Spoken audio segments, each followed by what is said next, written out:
So oftentimes I get a lot of questions regarding just new beginners trying to come into the aquarium hobby and get plants.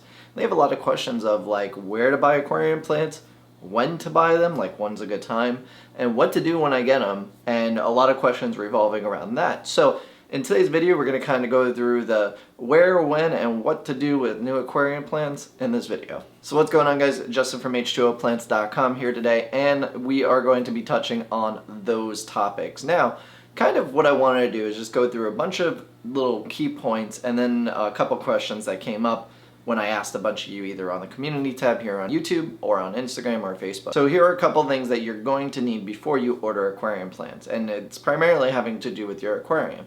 So first you want to make sure the aquarium is set up, meaning that it's filled with water, you have some sort of substrate. It could be anything from planted tank substrate, which is ideal, or gravel or sand, and I'll go into depth in a little bit having to do with those. In addition, you'll need your filter on, you'll need a heater usually, depending on the type of plants and or fish that you're trying to keep, and you'll need some sort of light. Now lighting is a big subject. I kind of can't go into depth in this video regarding it, but there are several different types of lights, there are several different types of aquariums, sizes, shapes, all that stuff. So I can't just come out and say, okay, this is the one definitive light, but I do recommend do your research. Make sure you have those things, and all you have to do is just have your tank running. That's it. It doesn't need to be set up for any amount of time. Like, it doesn't need to be fully cycled. You don't need fish in it. You just need those things up and running. Now, I do also recommend having a timer for your lights if it doesn't already have one built in. That is a key point. But other than that, that's all you need. You can add fish at any point once the tank is cycled, but plants can go in right away. So now that you have those things set up, let's say you got your light, your filter, your heater, you got your tank filled with water, and your substrate, where to get aquarium plants? Believe it or not, this is a question that I get quite often. Where can I get aquarium plants? Well, for one, we sell aquarium plants, so shameless plug. You can visit our website, H2Oplants.com, and you can pick up your plants from us if you want. We do ship to all 50 states, including Puerto Rico, and we ship all year round. Now, there are several other retailers that you can buy from online. You could also go to your local pet stores. Usually they'll have some sort of aquatic plants. And you can also buy, and this is a good one, from other hobbyists. So whether that's at your local clubs, because there are plenty of clubs in the United States and elsewhere for aquariums, you'll oftentimes find way better deals in these clubs. And here's my thing, like, if you can find a better deal locally, definitely do that, because one, it's coming from people that are around your area and in your same water conditions. So those plants are already used to your water conditions, and they're fully converted from the immersed form, which a lot of people that sell aquarium plants in large quantities buy immersed plants and then slowly convert them, or they just ship them right out. So then you have to allow them to fully convert. When you buy from a hobbyist that's local to you, usually they're already fully converted and ready to go. You can stick them in your aquarium. There's going to be very little dieback usually. Another good method, if you don't have a club, is join Facebook groups. If you just simply search planted aquariums on Facebook, you'll get a ton of results for it. There are plenty of groups, low-tech planted tank, high-tech planted tank. There's a bunch of aquascaping ones. All these people in there's a lot of hobbyists that when they trim their tank, and this is kind of how I got started. I had a tank when I trimmed the aquarium and I trimmed all the plants. I didn't know what to do with them. I didn't want to throw them out, so I put them up for sale for a couple dollars, and people bought them. And that's kind of how we all started this operation here.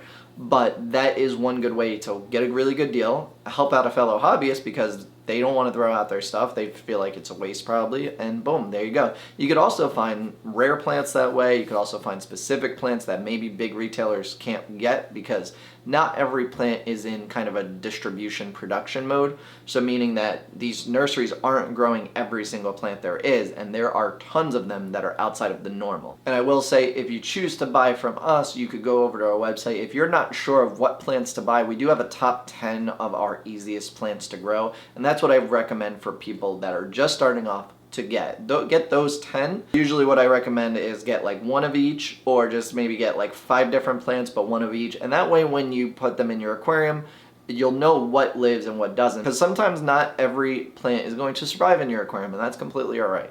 So to pick a couple different ones, don't just pick 5 of one, because you don't know if your tank is actually going to be able to grow that, especially if you're first starting out. So now we're going to get into when to order aquarium plants, and this question comes up quite often. Hey, I live in Colorado, it's freezing out here, it's probably going to be freezing for the next several months, can I order plants? Or hey, I live in southern Florida, it's over 100 degrees here for the next couple weeks. Can I order aquarium plants? Well, I will say that we have a kind of a procedure that we go through before we ship out every order. We check the zip code of where it's going to ensure that that weather is within the parameters where we like to ship.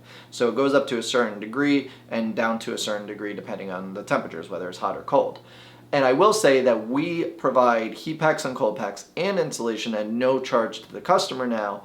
And what we do is we kind of do it at our own discretion based on what we find when we look up your zip code. So this is highly important if you're in one of those areas where it may be colder out or maybe warmer out, that the provider actually has heat packs and cold packs. So when ordering from other people like hobbyists or other companies, make sure they are either providing heat packs or cold packs or that you can purchase them. That's very important, because that's going to ensure when we're like in the dead of winter right now, when ordering plants, that they arrive alive or at least stand the best chance to. And keep in mind, just because you ordered a heat pack doesn't necessarily mean that's going to guarantee that those plants survive to get to you if, say, you're in Washington State and it's below zero. Heat packs only help the package up to a certain degree, and after that they're kind of useless, and same thing with ice packs. So sometimes we hold orders if it's, say, too cold or too hot, even for a heat pack or cold pack to be used. We now use 96-hour heat packs just to give it an extra day, but also keep in mind that even if you get a package with a heat pack or a cold pack, they may not be cold or hot. Like if you get a heat pack and it's not hot, that doesn't necessarily mean it didn't do its job.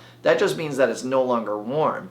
But keep in mind, it's been in the mail for maybe 3 days and it's been kept warm throughout that journey using the heat pack. And then one other thing having to do with the heat pack and cold pack, when you're ordering from people, make sure that you choose the fastest shipping possible. Now, you don't need overnight unless you're in a really extreme circumstance, like, I don't know, maybe Alaska or something. So we typically do 1 to 3 days priority, and that's usually enough time. Plants can survive in the box for actually almost 10 days without sunlight, depending on the plant. Some plants are a little more sensitive, some aren't. So it really depends on what you ordered. But even if it gets delayed for a day or two, as long as it's not in extreme temps, usually the plants will be okay. So that's one thing to keep in mind also when ordering plants. Alright, so now let's say you ordered your plants and you got them in.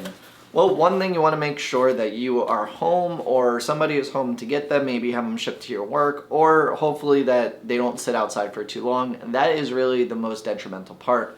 Hopefully you get them within a couple hours of them being delivered to your house, because if it's extremely cold or extremely hot, you don't want them sitting outside on your porch in those weather conditions. So you get your plants in, and what to do? Well, I see a lot of people, they rush to get them in their tank. That's not necessarily the case. What you want to do, you want to open up the box, and I just have a dummy plant in here to show you.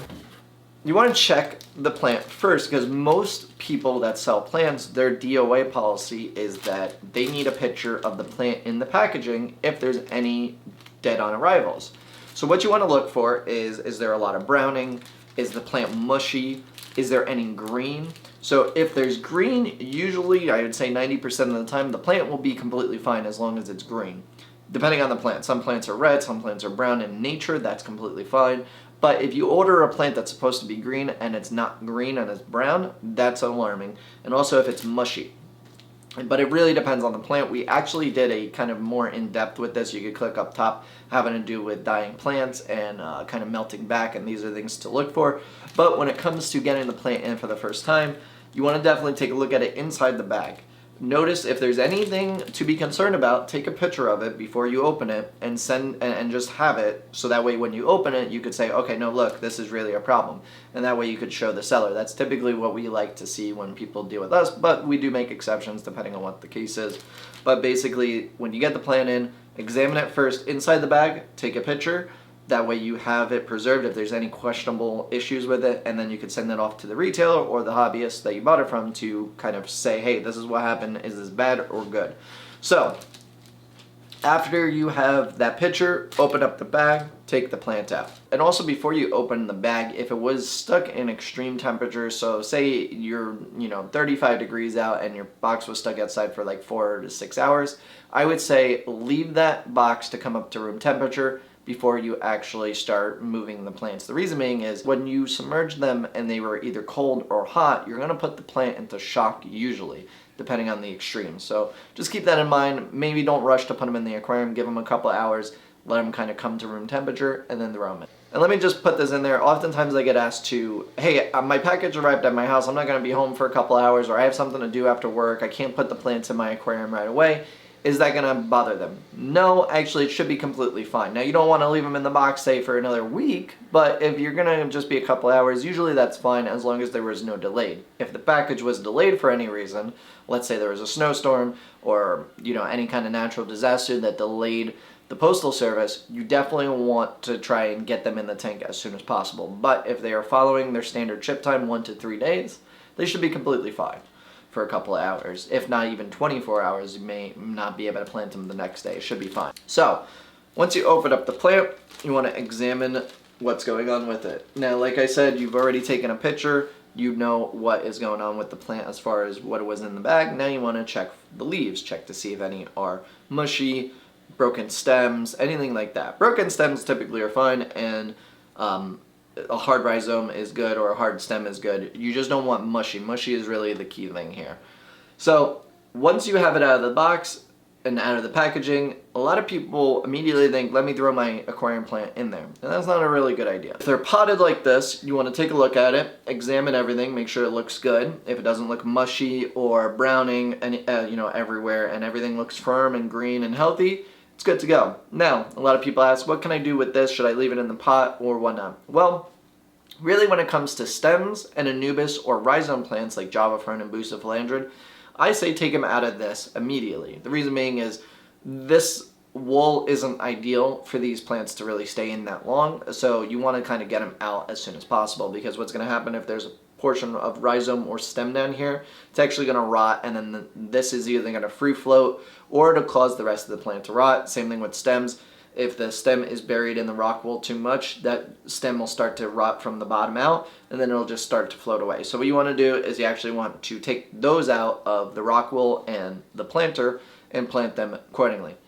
When it comes to like crypts, swords, and any plant that has a rosette like dwarf sedge or most carpeting plants or anything like that, you can leave them in the pot, and that's actually what I recommend to do, because when you put them in the aquarium for the first time, they're going to go through a shock period, like I said, with the temperatures, but just overall it's a new environment and whatnot. The plant was grown in this wool, and it can handle being in the water, other than if it's a rhizome or a stem plant. So any sort of rosette plant should be fine in the pot. And I recommend anywhere between a week or two to leave them in there, let them adjust to your water, and then you can take them out of the pot. So now, before you put them in your aquarium, let's discuss what you should do to them before you do so, because a lot of people, they don't want snails or algae or anything like that, and they don't know what to do. So there's a lot of videos out there regarding this topic. We even include instructions for bleach dipping, but I recently found a video by a gamer's wife having to do with aluminum dipping and using copper and using bleach to dip the plants. And it's a great video. It's a good side-by-side comparison, so you could see what to do and what not to do. And you can click up top to check that out. I definitely recommend go check out her video to see more on it. But what you want to do is, if you're worried about any of those things, you want to either dip the plants, you want to quarantine the plants, meaning maybe you have a spare 10-gallon set up somewhere, you just throw them in there and let them do their thing for a couple weeks, see if there's any issues, and that way you could address them in that quarantine tank before you move them to your main tank. That's always an option. But if that's not an option and you don't want to risk dipping your plants, because not every plant can be dipped, you want to give it a good visual inspection, and you also want to kind of get a little bucket of water and dip the plant in there, so that way you could see it underwater. You'll be able to see more things usually underwater than above water, because a lot of the things like snail eggs are more visible underwater. But if you don't want to go through all that and you want to just check for like snail eggs or algae, just run your finger along each leaf. Snail eggs will often feel slimy, and you'll be able to tell right away that that doesn't belong there. And what you could do is you could either use like a Q-tip or run them underwater and use your finger to kind of just get them off the leaf and really make sure that they're gone, or anything like that. Giving them a good rinse is always a good thing, and you just want to visually inspect them. I oftentimes also tell people, take out your phone flashlight or just a flashlight in general and really put a good light to it and like look around and see if you could see anything that maybe isn't visible to the naked eye. Also, when it comes to allergies, sometimes there could be algae. That's always a possibility. You want to examine, remove anything that you see, and that will stand your best chance of not getting any. But the spores are usually still on the plant, so if you're really worried about it, quarantining or doing a dip is going to be recommended to really cut down on the chances. And just because you do a dip or quarantine does not mean that you still won't get something. it's still completely possible. And it's just kind of the nature of, you're kind of just running with a self-contained ecosystem, and things are going to happen, and that's completely fine. So definitely give it a look over, try and figure out what's going on with the plant, see if there's anything to be concerned about. I mean, there's some little holes on this one. That's not a big deal. That's not terribly concerning. Little pinholes are just the nature of it, because like I said, most of these plants are grown immersed. We start to convert them, so we have new underwater growth popping up here, which is a good sign. So a couple other questions that came up when I was kind of researching this and asking people what they want me to include. Some people were asking about like fertilizers, root tabs, and all that. So when it comes to adding new plants in, should you have fertilizer? Yes, absolutely. When should you start dosing fertilizer? Well, that's going to depend on your substrate. If you have a newly set up tank that has a really good substrate that has fertilizer in it, that will typically last anywhere between a month to 3 months, maybe even more depending on the plants that you have and how much kind of substrate that you have. And then you don't really need to dose that often, maybe like once a week. But if you have an inert substrate like sand or gravel, you'll want to be dosing fertilizer as recommended by the bottle, because that sand and gravel have no way to hold nutrients. So it's all the nutrients in your water essentially. Now you can also use root tabs. Root tabs are essential if you have gravel or sand, but it's also good if you have, say, aqua soil or a dirted tank. And what kind of happens, and it's not by much, but there is some kind of line to it, is that some of the substrate, as the plants absorb the nutrients, will actually start to degrade in a sense. They lose their ability to hold on to nutrients as efficiently, or like other things can influence that. So what you want to do is use root tabs as directed. Usually every 3 to 6 months you put root tabs in the substrate, and that keeps it fresh and giving you new nutrients and new kind of mechanisms to hold nutrients there, because that's a key part of like aqua soils, that they hold nutrients. So when you dose liquid fertilizer, the substrate actually absorbs it like a sponge, and that's key to it. So that's why I definitely recommend root tabs or fertilizer. We sell those on our website as well. You could check that out. Link is down below to our website. So that's really it for this video. One of the reasons also I wanted to make this video so I can send it out to people that ask these questions. That's just, hey, if you have a bunch of questions, watch this video first, and then if you have more questions, kind of come back to me, because this should answer a lot of the general questions we get, and I hope that helps. And of course, if you have additional questions, put them down in the comments below. Maybe we'll crowdsource the information down below. I'll help chime in where I can, and if others have input, definitely leave it down in the comments below. If this video helped you in any way or answered any questions, hit that like button. If you're new here and you want to get more planted aquarium content or more houseplant content like this stuff here, click the circle icon to subscribe. And if you want to check out our last video having to do with the Apondroton boviniana, it's a really cool plant, you can click right there. And if you want to check out a huge tip when it comes to new aquarium plants, click right there. I will see you guys next time.